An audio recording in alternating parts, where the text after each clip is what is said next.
Eleições, Copa do Mundo, ex-presidente Lula preso, greve dos caminhoneiros. 2018 foi um ano agitado. Será que você lembra de tudo?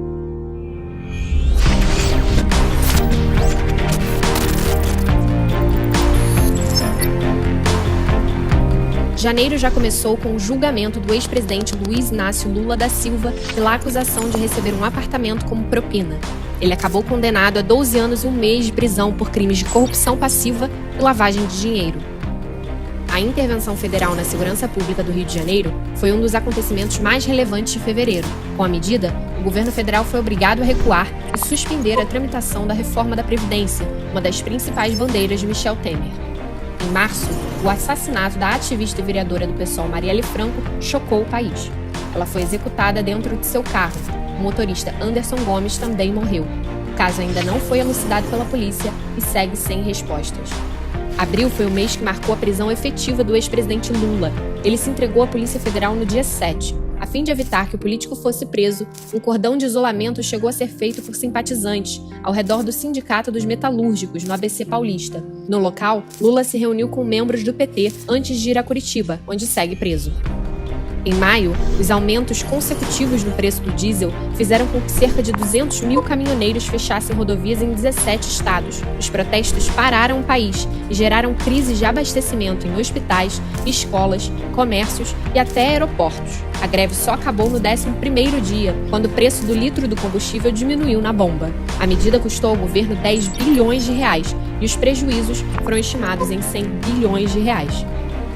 Junho e julho, por sua vez, foram os meses da Copa do Mundo da Rússia. Após atuações abaixo do esperado, o time do técnico Tite caiu nas quartas de final para a Bélgica e viu a equipe da França evoluir e conquistar o bicampeonato mundial.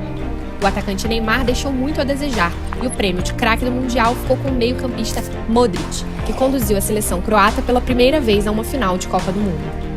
Julho ainda foi marcado pelo caso do time infantil de futebol da Tailândia, que ficou preso em uma caverna inundada. Os 12 meninos e seu técnico só foram resgatados após 15 dias. Um ex-mergulhador da Marinha morreu ao tentar o resgate.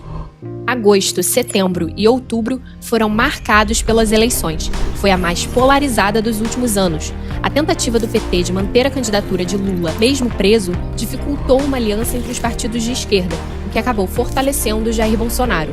Fernando Haddad, que seria vice de Lula, só foi confirmado como candidato oficial em setembro, a 1 mês da votação.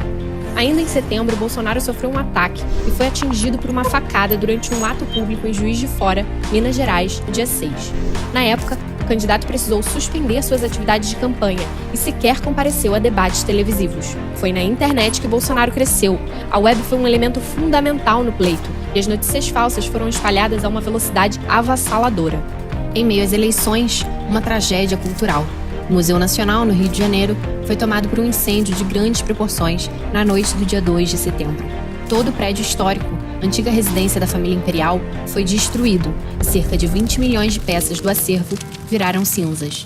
Em outubro, Roger Waters, ex-líder do Pink Floyd, começou uma turnê pelo Brasil que passou por 7 cidades. Ele chamou atenção ao fazer críticas contra o fascismo e acabou sendo vaiado por eleitores de Bolsonaro. No dia 28 de outubro, os brasileiros finalmente foram às urnas para o segundo turno das eleições. Jair Bolsonaro foi eleito próximo presidente do Brasil, com 55,13% dos votos válidos. Novembro foi marcado pelo 10º título do Campeonato Brasileiro conquistado pelo Palmeiras, sob o comando do técnico Filipão. Bolsonaro marcou presença na premiação e chamou atenção ao levantar a taça ao lado dos atletas.